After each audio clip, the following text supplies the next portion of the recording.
नमस्कार जय जगन्नाथ हार्दिक भाव में स्वागत जनाऊँगी आज क्लास को आम बर्तमान गीति कविता आलोचना करुचे। तेबे गीति कविता हिसाब से आम तो पूर्व क्लास रे आम आलोचना करते बनमाली दास विषय। तेज बनमाली दास विषय में लास्ट गोटे प्रश्न पचारि राजा वीरकेशर देव समय सीमा केते। तेबे से प्रश्नर उत्तर होउछि वीरकेशर देव समय सीमा होउछि 1734 रु 1780। ठीक अच्छे 1734 रु 1780 यार मध्य राजा वीरकेशर देव तांकर समय सीमा रही। ठीक अच्छे तेबे जदि आपण मैंने मो क्लास रे आज नुआ अच्छी तेबे चैनल टी को सब्सक्राइब करूँ पाखे थी बेल आइकन को प्रेस करूँ जहाँद्वारा आपण सबूर नोटिफिकेशन सब वीडियो नोटिफिकेशन आप प्रथम पाइबे और डिस्क्रिप्शन में टेलीग्राम लिंक दे देछि सेठी मध्य जॉइन कर जातु। एवं जदि आपण मैंने मोर पूर्व वीडियो गुड़ाक देखी ना तेबे प्लेलिस्ट रे जाके चेक कर दिंतु समस्त ओपीएससी और एसएसबी पीजीटी समस्त वीडियो आपण पाई परिबे। ठीक अच्छे तेबे आशा करुँची आपण मैंने आपण प्रिपरेशन भल से जारी रखि समय नष्ट करें। तेज आज क्लास को जीवा आज क्लास विषय वस्तु रही आज आम गोपाल कृष्ण विषय जाना।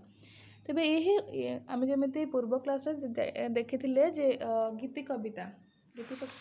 गीति कवितार समग्र पदावली साहित्य जोटा रही से पदावली साहित्य हिसाब से आम देखी प्रथमे बनमाली दास को आज आम गोपाल कृष्ण विषय में जाना। तेज जमी आम कही पूर्व क्लास संस्कृत कवि जयदेव गीत गोविंद हो कि मैथिली कवि विद्यापति पदावली हो ता कौन साहित्य भारतीय भाषा साहित्य को अनेक वर्ष धरी आच्छन्न कर रही से भाव में आम ओडिया साहित्य में बनमाली दास हूँ कि गोपाल कृष्ण हूँ से गीति कविता ओडिया साहित्य को बेस उन्नति पथरे आगे नहीं आम जो भक्ति भावपूर्ण कविता गुड़िक रहा आंतरिकतार कविता जो रही सरल सावलील आवेग मूर्छना साहित्यर मधुरता आम देखा तो से आवेग मूर्छना साहित्यर मधुरता मध्य पांडित्य अपेक्षा आंतरिकतार ये जो कविता गुड़िक जीवंत आम देखा पाइबा।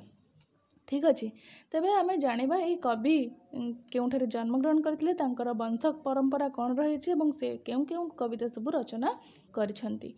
तेबे कविंकर जन्म रही 1785 ख्रीष्टाब्द एवं जन्म स्थान रही गंजाम जिलार पारलाखेमुंडी से ही जन्मग्रहण करते जन्म समय रही 1785 एवं जन्म स्थान रही गंजाम जिलार पारलाखेमुंडी ठारे से जन्मग्रहण करिसेंती एवं से गोटे कर्ण परिवार रे ही जन्मग्रहण करिसेंती। तांका पितांका नाम रही बनवासी पट्टनायक एवं मातांकर नाम रही श्रीमती ललिता देवी।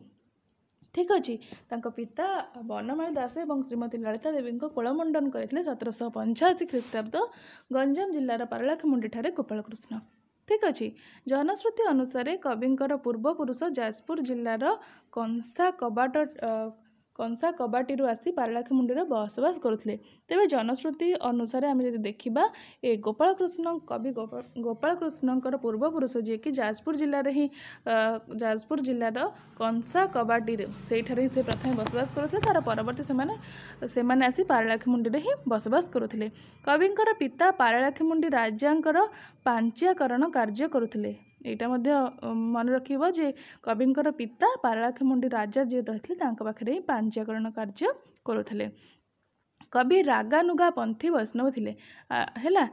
आम पूर्व क्लास रे जिते आम पढ़ुले बनमाली दास विषय आम जानी जे कवि कौन थे गौड़ीय वैष्णव थिले। ठीक अच्छे से भाव में ये कौन रही ना रागानुगा पंथी वैष्णव रही गोपाल कृष्ण। कविंकर रचना साधारणतः राधाकृष्ण को केन्द्र कर ही रचित होइछि। कवि कौन पूर्णांग काव्य रचना करना। ठीक अच्छे मन रहा कविंकर रचनावली जहाँ सब रही से केवल राधाकृष्ण को ही केन्द्र कर रचना करिसेंती कौन पूर्णांग काव्य नहीं। आज आम तांकर दीक्षा गुरु देखिबा दीक्षा गुरु रही श्री लोकनाथ दास गोस्वामी। मन रखिबो दीक्षा गुरु रही श्री लोकनाथ दास गोस्वामी जे कि खारड़ा मठर महंत रही। कवि ओडिया संस्कृत बंगला ब्रजबोली भाषा रे पारदर्शी लाभ करथिले। से जे केवल ओडिया रे लिखुथिले ता नुहे ओडिया रे संस्कृत रे बंगला रे ब्रजबोली रे ये चारोटी जाक भाषा रे से पारदर्शी लाभ करथिले। ठीक अछि परम भक्त कवींद्र 1862 ଖ୍ରୀଷ୍ଟାବ୍ଦ ଫାଲ୍ଗୁନ ଶୁକ୍ଲପକ୍ଷ ଦ୍ୱିତୀୟ ଦିବସ ପୂର୍ବାହ୍ନ ମାହେନ୍ଦ୍ରା ବେଳରେ ମାନେ ତାଙ୍କର ଶରୀରକୁ ତ୍ୟାଗ କରିଥିଲେ। ଦେଖ ତାଙ୍କର ଜନ୍ମ ରହିଲା କେବେ ନା 1785ରେ ଆଉ ତାଙ୍କର ମୃତ୍ୟୁ ରହିଲା 1862ରେ ହେଲା।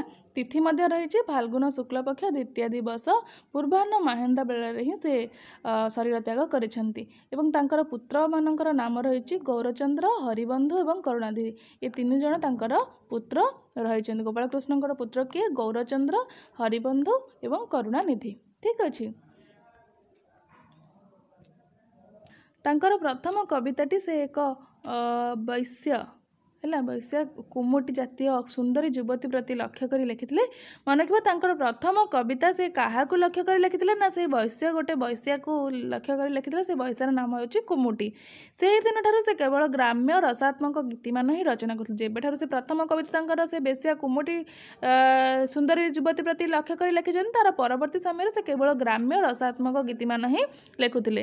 କିନ୍ତୁ ପରବର୍ତ୍ତୀ ସମୟରେ ଗୁରୁଙ୍କ ଆଦେଶ ମତେ ଶ୍ରୀ ରାଧା ଗୋବିନ୍ଦ ଯୁଗଳ ମୂର୍ତ୍ତିକୁ ଲୀଳା ରସାତ୍ମକ ସୁମଧୁର ଗୀତ ସବୁ ରଚନା କରିଛନ୍ତି। ପ୍ରଥମେ କିନ୍ତୁ ଲେଖୁଥିଲେ ଗ୍ରାମ୍ୟ ରସାତ୍ମକ କବିତା। ତାର ପରବର୍ତ୍ତୀ ସମୟରେ ତାଙ୍କର ଯିଏ ଗୁରୁ ରହିଲେ, ଗୁରୁ କିଏ ଥିଲେ ତାଙ୍କର? ଶ୍ରୀ ଲୋକନାଥ ଦାସ ଗୋସ୍ୱାମୀ। ସେ ଦାସ ଗୋସ୍ୱାମୀଙ୍କ ମାନେ ତାଙ୍କର ଆଦେଶ କ୍ରମେ ସେ ଶ୍ରୀ ରାଧା ଗୋବିନ୍ଦ ଯୁଗଳ ମୂର୍ତ୍ତିକୁ ଲୀଳା ରସାତ୍ମକ ସୁମଧୁର ଗୀତ ସବୁ ରଚନା ଆରମ୍ଭ କରିଥିଲେ। ତାଙ୍କ ରଚନାବଳୀ ମଧ୍ୟରେ କୀର୍ତ୍ତନ, ପ୍ରାର୍ଥନା, ସ୍ତବ, ସ୍ତୋତ୍ର ପ୍ରଭୃତି, ଭକ୍ତିମୂଳକ ସଙ୍ଗୀତ, କୋଇଲି, ଦୋଳି ଗୀତ ପ୍ରଭୃତି ବାତ୍ସଲ୍ୟ ରସାଶ୍ରିତ ସଙ୍ଗୀତ ରହିଛି। ଠିକ୍ ଅଛି। ନବାନୁରାଗ, ପ୍ରେମାନୁରାଗ, ଶ୍ରୀକୃଷ୍ଣଙ୍କ କୈଶୋର ଅବସ୍ଥା ବର୍ଣ୍ଣନା ଓ ରାଧାକୃଷ୍ଣଙ୍କ ଭକ୍ତି ସମ୍ବଳିତ ପ୍ରେମମୂଳକ କବିତା ମଧ୍ୟ ରହିଛି।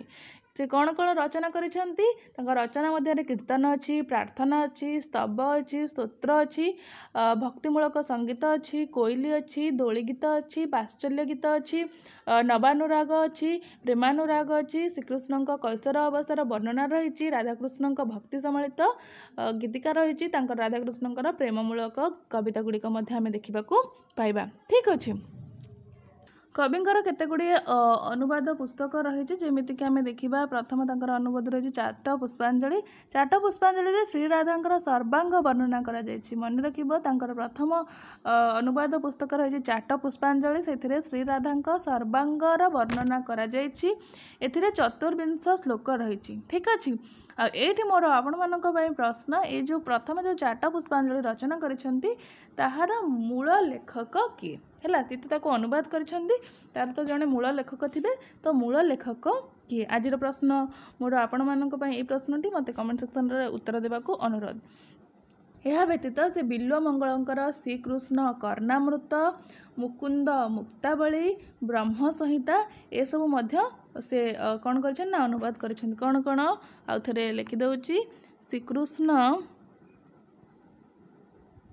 କର୍ଣ୍ଣାମୃତ,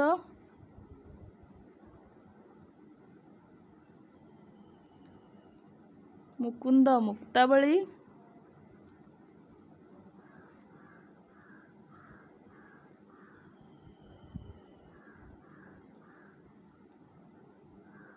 ବ୍ରହ୍ମ ସଂହିତା।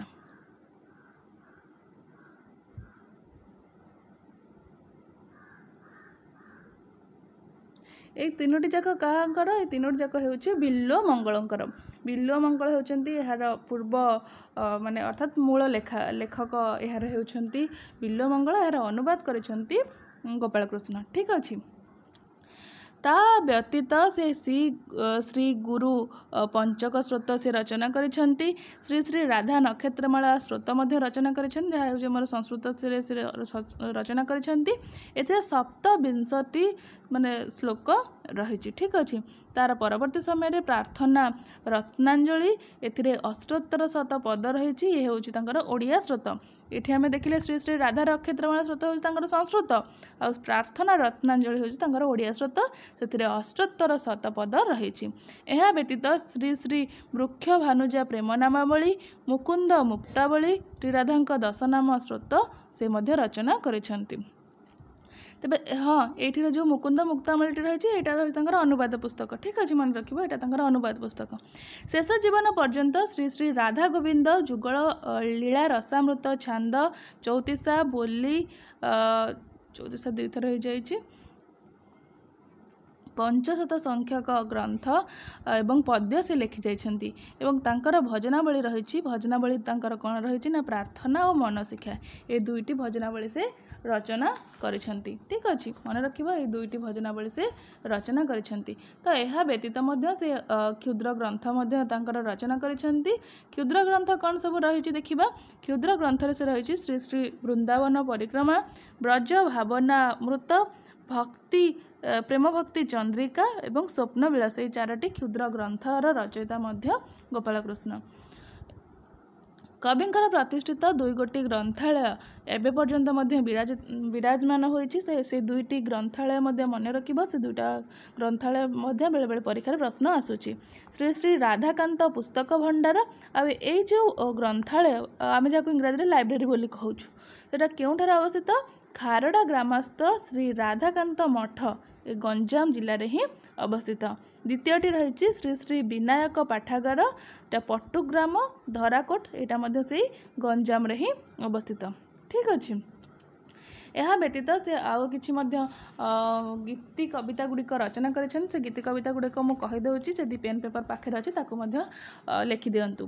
गोटे रही श्याम को जुहार ता प्रीति की जुहार यहाँ सुंदर कविताटी आउ गोटे रही श्याम अपवाद लगी थाऊ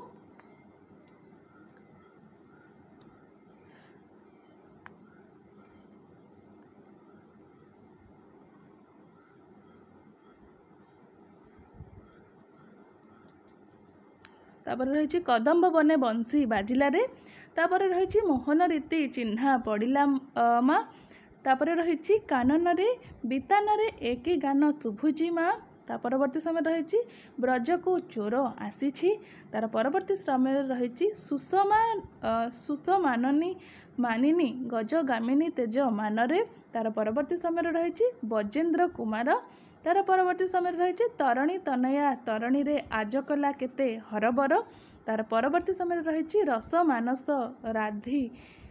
राधिकेश तार परवर्ती समय रही संगीनी रे रास रंगीनी रे तार परवर्ती समय रही उठिलु एडे बेगी काहेकि रे दुखी धन। तो ये सब तांकर गीति कविता गुड़िक रही आउ थे कहीदे जदि कौन जगार न लिखि पारे लिखि दिंतु। श्याम को जुहार ता प्रीति की जुहार प्रथमटी द्वितीयटी रही श्याम अपवाद लगी थाऊ तृतीयटी रही कदम्ब बने बंशी बाजिला रे चतुर्थटी रही मोहन रीति चिन्हा पड़िला माँ पंचमटी रही कानन रे बीतान रे एक गान शुभुची माँ तार परवर्ती समय ब्रज को चोर आसी तार परवर्ती समय सुषमाननी मानिनी गज गामिनी तेज मानरे तार परवर्ती समय बजेन्द्र कुमार तार परवर्ती समय तरणी तनया तरिणी रे आज कल केते हरबर तार परवर्ती समय रही रस मानस राधिकेश तार परवर्ती समय रही संगीनी रे रास रंगीनी रे एटा तो मत समस्त जानी एटा समस्त अति सुंदर गीति कविताटी तार परवर्ती समय रही उठिलु एडे बेगी काहेकि रे दुखी धन। तेबे ये सब कविता रही माने आमर गोपाल कृष्णंकर से अनेक माने राधाकृष्ण प्रति ही तांकर माने भावनाटाकू तांकर भक्ति भावनाटाकू नहीं से समग्र गीति कविता से रचना करिथिबार आमे देखिबा को पाइबा जेमिति तांकर कीर्तन हो प्रार्थना हो स्तोत्र हो भक्तिमूलक संगीत हो जे राधाकृष्णंकर प्रेम को ही नहीं कि से तांकर प्रेममूलक कविता अनेक रचना करिथिबार आमे देखिबा को पाइबा ठीक अच्छे। तो ये थिला राधा माने गोपाल कृष्णंकर समस्त जीवन और तांकर जो सब सृजन रही से विषय में आलोचना कली। तेबे आजिर प्रश्न जेमिति कि रही आउ थे मध्य कहि दउछि आजिर प्रश्न थिला चाट पुष्पांजलि